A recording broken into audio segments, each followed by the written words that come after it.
斯巴鲁更换蒸发箱拆卸教程：拆掉侧盖板，拆卸储物盒跟下面盖板，拆卸导航面板，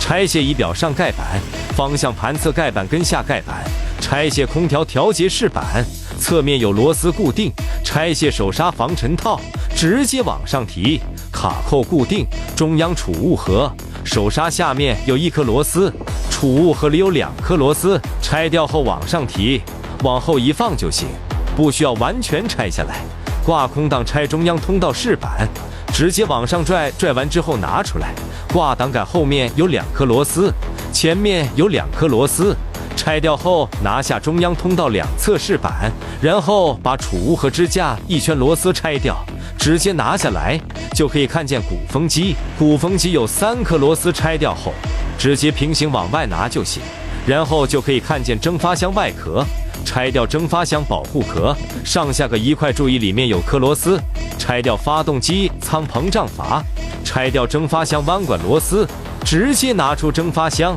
在外面接上打压，可以明显看到蒸发箱有泄漏，更换全新蒸发箱完美解决。